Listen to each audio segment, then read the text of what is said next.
a number of different recordings, and you will have to answer questions on what you hear. There will be time for you to read the instructions and questions, and you will have a chance to check your work. All the recordings will be played once only. The test is in 4 parts. At the end of the test, you will be given 10 minutes to transfer your answers to an answer sheet. Now turn to part 1. You will hear a conversation between a clerk from a moving company and a woman who wants to relocate to the United States. First, you have some time to look at questions 1 to 6.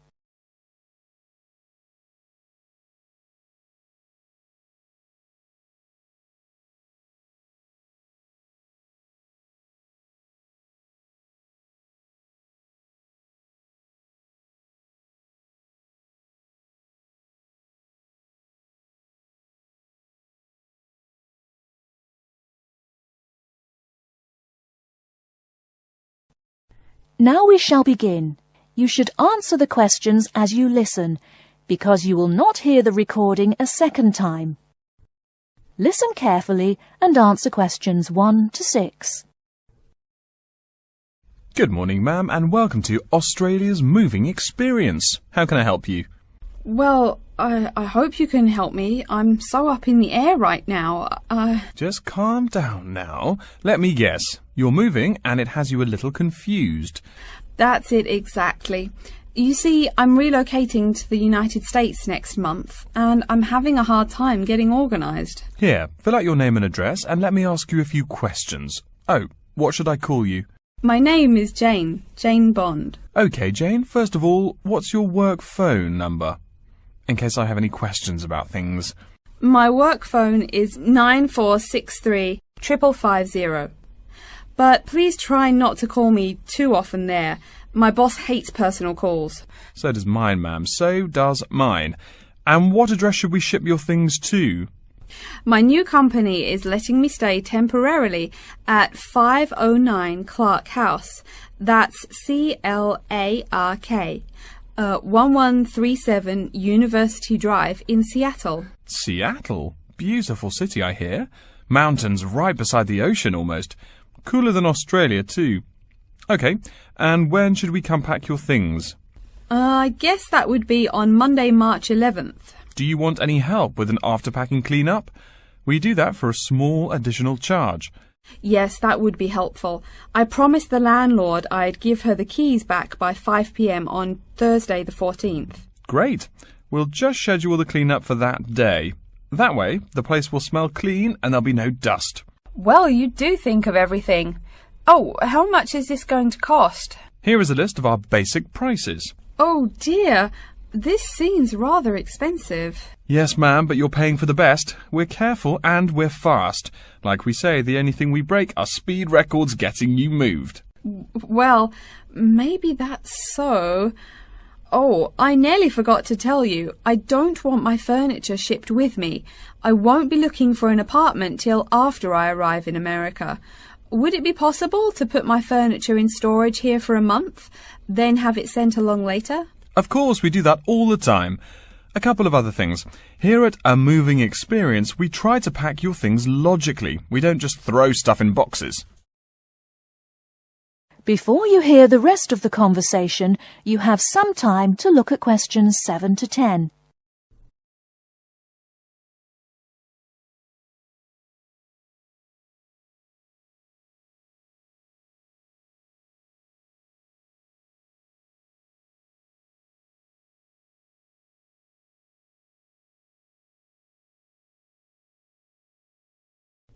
Now listen and answer questions 7 to 10. Do you have any special requests? You know, things you want packed in some special place, so you know where to find them. Like what? Oh, I don't know. Things like dishes, maybe. Not to be rude, but you look like a lady who likes to eat. Ah, yes, I need my dishes and things where I can find them quickly. Great. We'll put those dishes and cutlery in what we call the emergency pack. Can you think of anything else? I do have an antique tea kettle my great-grandmother gave my mother. I wouldn't want to lose that. So I guess you'd better put that in storage with the furniture. Grandma's tea kettle with the furniture. Got it. Say, how about things like your alarm clock? You don't want to miss your plane on the big day, right? Well, you certainly think of everything. Yes, that's right. I'll also need my alarm clock where I can find it. Fine, we'll put that in your personal package. And of course, we'll give you a list of where we pack everything. So all you'll have to do on Thursday the 14th is grab your luggage on your way out the door. I couldn't help noticing the new CD player you're carrying. Is that a Samsung? Why, yes it is. One of their best. Cost me nearly $100, it did. Do you want to take special care of it? I mean, it's brand new. Take care of it, but nothing special. You can just put it in storage with the furniture. That looks like everything we need here. I guess you're all set. That was certainly quick. Thank you, young man. This has been a most moving experience. That is the end of part 1. You now have half a minute to check your answers.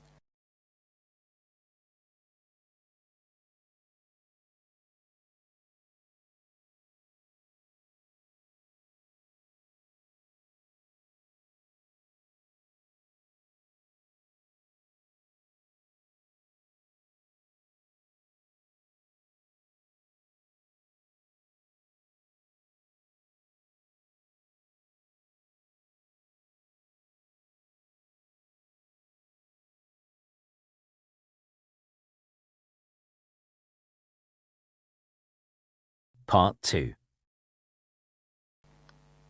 You'll hear an introduction to a conference on computer system language learning.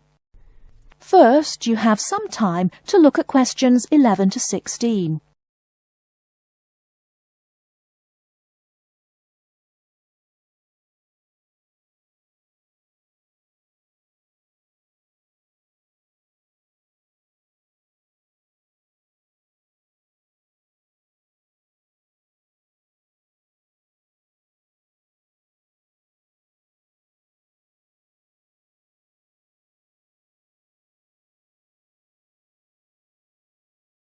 Now, listen carefully and answer questions 11 to 16. Good morning, everyone, and welcome to the second annual Wallabaloo Conference on Mastering Computer Languages. I hope you all had a good trip. Before we get underway with today's program, let me fill you in as to what's on tap for tomorrow, Sunday, February 19th. At 9 a.m, right here in the main hall, we'll be hearing a lecture from Dr. John Smith about Computer as Teacher. Professor Smith from the University of Melbourne is a world-class expert in the field of computer-assisted education, and his talk promises to be both stimulating and informative. Immediately afterwards, at 10:30, there will be a presentation of papers by various delegates. That, however, will take place in the garden room on the ground floor. If you don't yet know, the garden room is also called the ballroom and will be gathering at the west end, the slightly raised area called Level 2. Just look for the crowd. If you get lost, there are signs in the foyer. After all that thinking, talking and listening, I expect everyone will be a bit weary. So at 11:15, there will be a break for coffee, cookies and other light refreshments. These will be available at the aptly named refreshment stand, placed by the door back here in the main hall. Also, if you choose to skip the formal lunch, you can buy a packed lunch at the stand for a reasonable price. I strongly urge you, however, to join us at the formal lunch. That won't be till 1 o'clock sharp, so you have time to stroll about town a bit. We'll be eating at the Seaview restaurant. The restaurant is located right here in the hotel on the top floor. It's a good dozen flights of stairs, so I suggest you take the lift on the ground floor, eh? If you're not fond of fish, there's an all-you-can-eat barbecue available as well. They even offer wallaby meat. After lunch, we'll troop back downstairs to Level 2 in the ballroom for the presentation of further papers, which will begin at 2 p.m. Please try to be on time. I know you'll be a bit tired after lunch, but the ballroom echoes so with people coming in late. Thank you in advance. Once we've heard the papers, we'll break for afternoon tea at 3:10 p.m. No need to walk. The manager of the refreshment stand has graciously agreed to have tea served in the ballroom. He's even promised us some special scones, baked from a recipe of his dear old Scottish grandmother. Then, tea being drunk and scones munched, we'll retire here to the main hall for some closing remarks and questions. So, by 5 o'clock, we should have the conference wrapped up. But the fun isn't over. This is Australia, mates. We'll be flocking to the hotel's own Palm Lounge on the east side of the foyer for an informal reception. You can relax, mingle with the other delegates, and let your hair down a bit. This will run from 5:10 to 6:10, though you're free to stay as long as you like. The lounge manager has informed me that for the duration of the actual reception, you can have all-you-can-drink beer for $20 with purchase of an advance ticket. Before you hear the rest of the talk, you have some time to look at questions 17 to 20.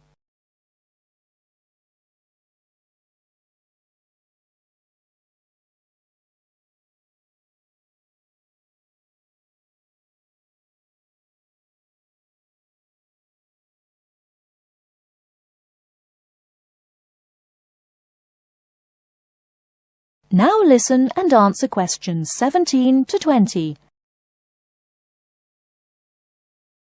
And yes, tickets can be purchased from any conference organizer or at the front desk any time between now and the start of the reception. I suggest you come by tomorrow evening to pick up the tickets, since the conference hall only holds 800 people. That way you can also get your journey planned ahead of time and be sure not to miss this truly memorable conference. If you want cocktails, however, I'm sorry, you'll have to pay for those at the regular price. Oh my goodness! Speaking of paying, I see I forgot to tell you a couple of things. The first is about lunch. The charge for the lunch will be $15 for all you delegates. If you have guests with you, the cost is $25 for the general public and $6.50 for children under the age of 10. That's $15 each, not total for everyone. Another item is about the lunch menu. I very much urge you to try the fish. I mean, look at the restaurant's name, the Sea View. As the name suggests, it is a famous seafood restaurant. The chef is a Basque from Spain, and he really gets quite put out when people ignore his fish specialities for burgers or barbecue. If fish isn't your thing, though, try the steak.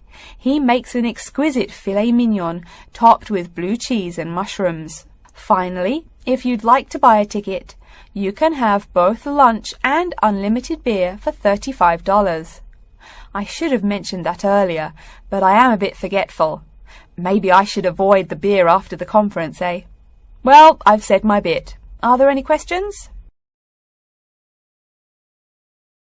That is the end of Part 2.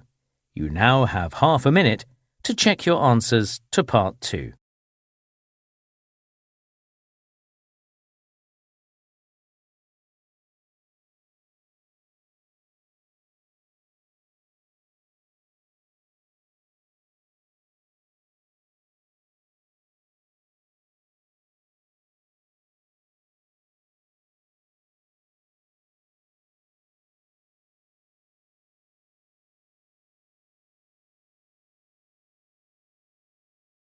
Part 3. You will hear a student called Tina asking Professor Van Diesen for advice on choosing courses. First, you have some time to look at questions 21 to 26.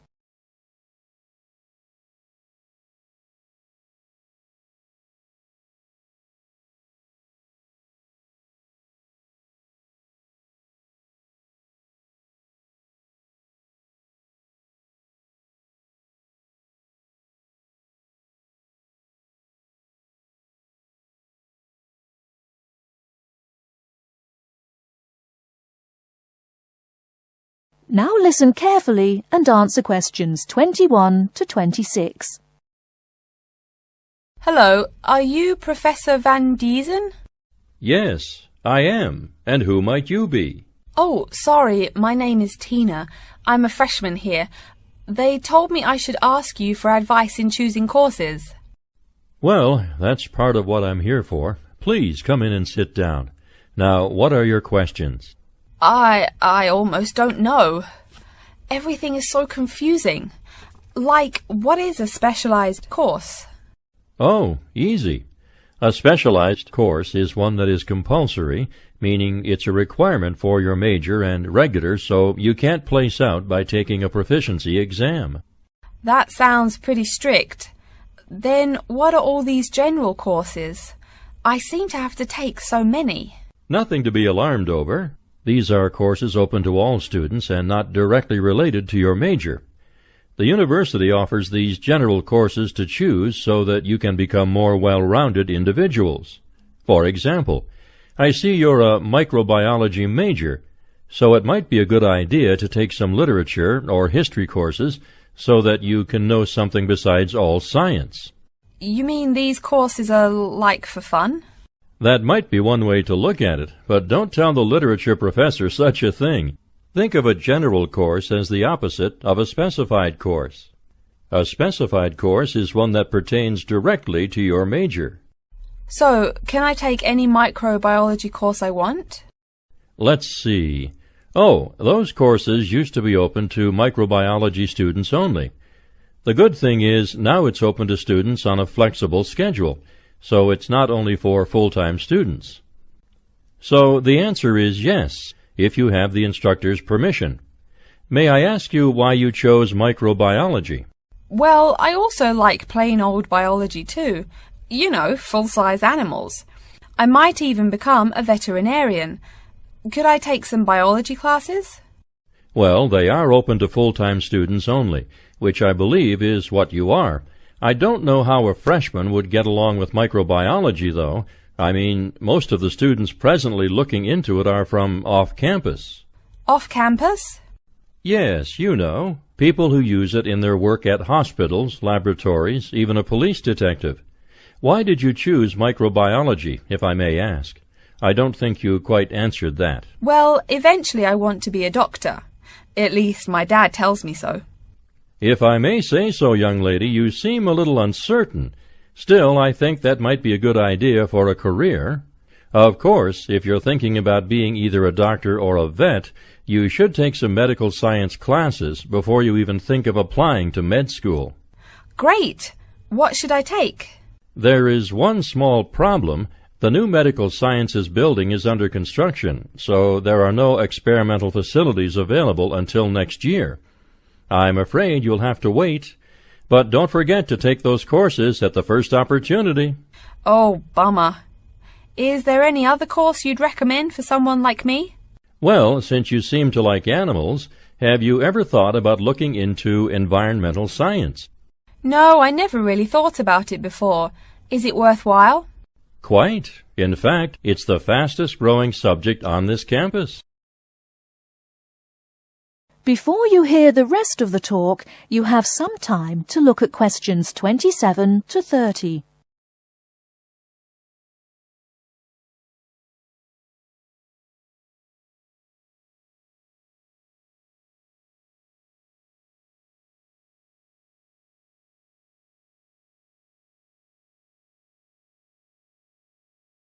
Now listen and answer questions 27 to 30.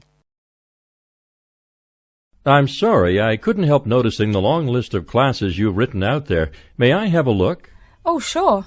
Medical science, statistics, laboratory techniques, medicine, mathematics, computing. My, a bit of everything here. Is it too much? For your first semester, yes. What I suggest is starting out by taking the compulsory courses. Like we said before, the medical science can wait. Consider taking that in your sophomore year. I think I'd put off computing, too. I recommend to all freshmen that I talk to get the compulsory mathematics out of the way as early as possible, so take that one. It'll be one less difficult course you have to focus on when the science lab opens next year, and you have to catch up on classes like laboratory techniques. Your major also requires statistics, so you have to balance 2 math classes, and no doubt you should take that. Otherwise, get your required medicine course out of the way by taking something theory-based. Oh, of course, and your environmental science class, if you're interested. The others can wait, though I think computing is definitely a good idea, even though it's not required. I see, too, on your paper there you seem to have had high marks on the entrance exam. Yeah, I guess so. Don't be shy. Have you thought about applying for a scholarship? Do they have any? I mean, my dad is always complaining about how much money it costs him. In your department there are actually 3 full scholarships available. They cover tuition and provide $1,500 cash. $1,500 cash? Party! Please, miss, the money is intended more as a textbook allowance, not party money. If you promise to behave, I'll show you how to apply. Great, and thanks. That is the end of Part 3. You now have half a minute to check your answers to Part 3.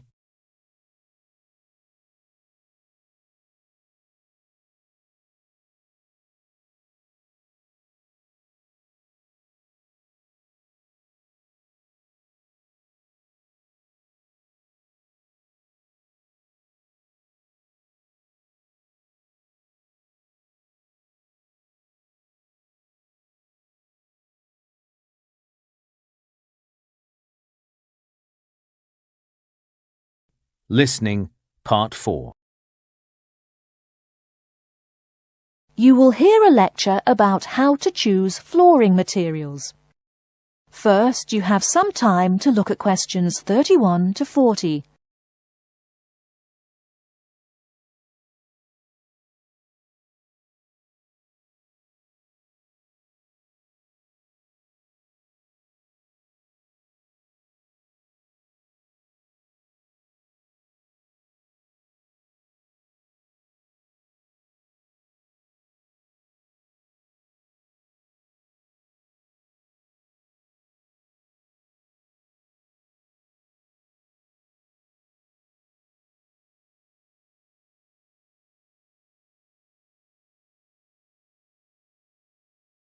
Now listen carefully and answer questions 31 to 40.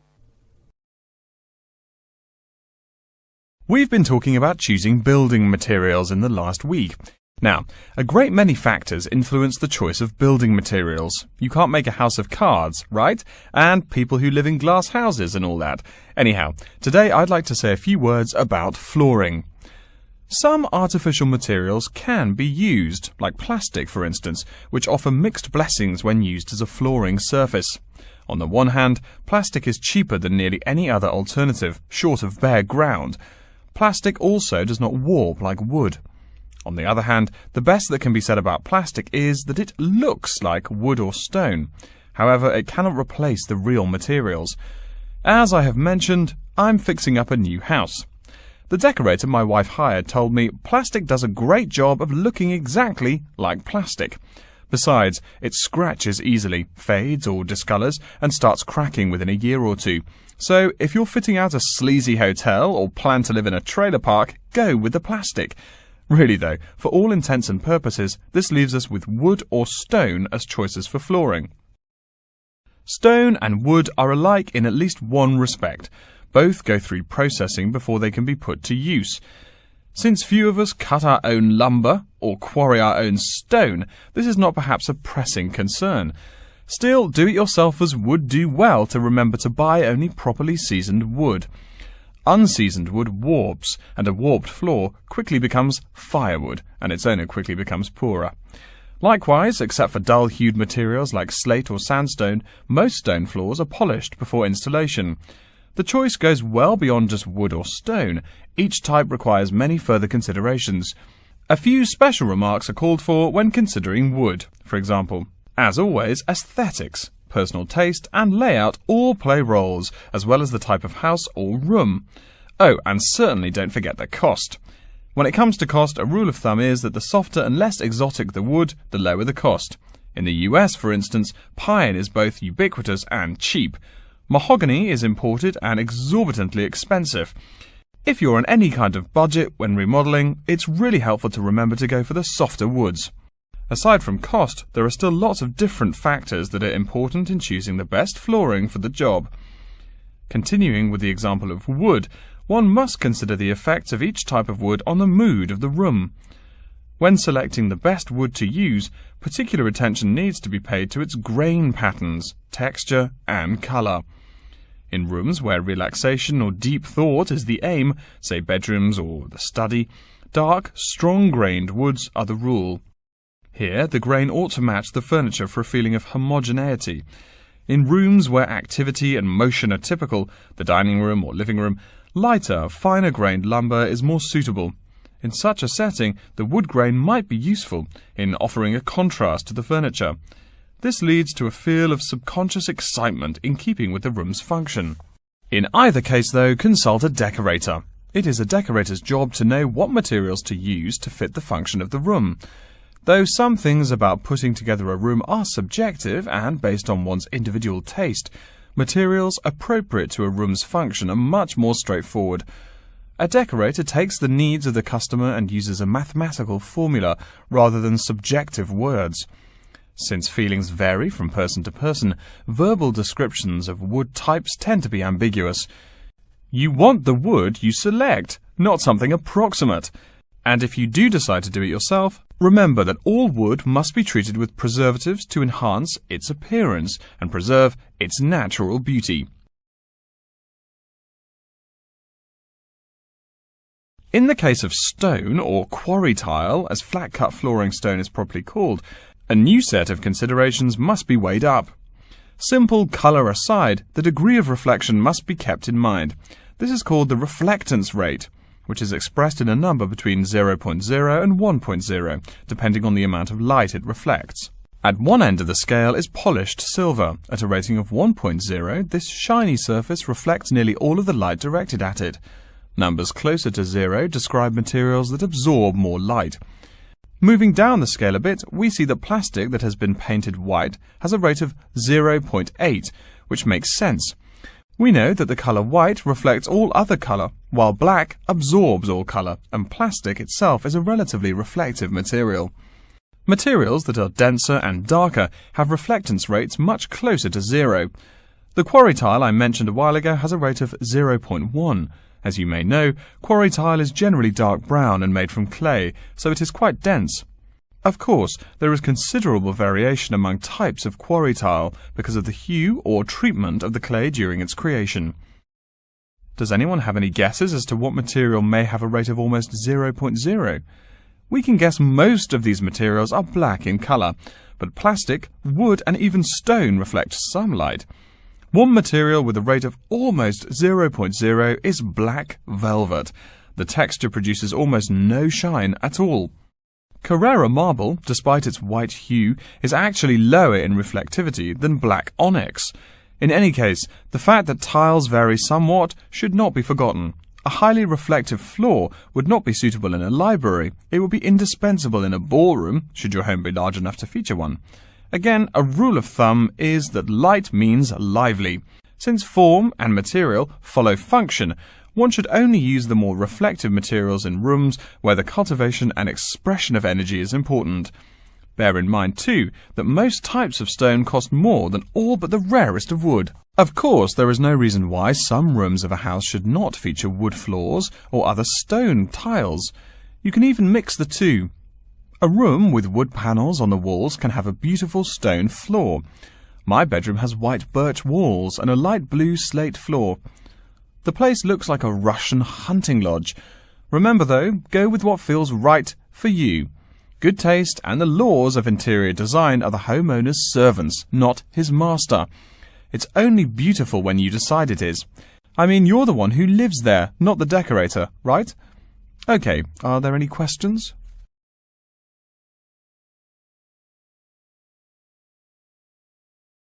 That is the end of Part 4.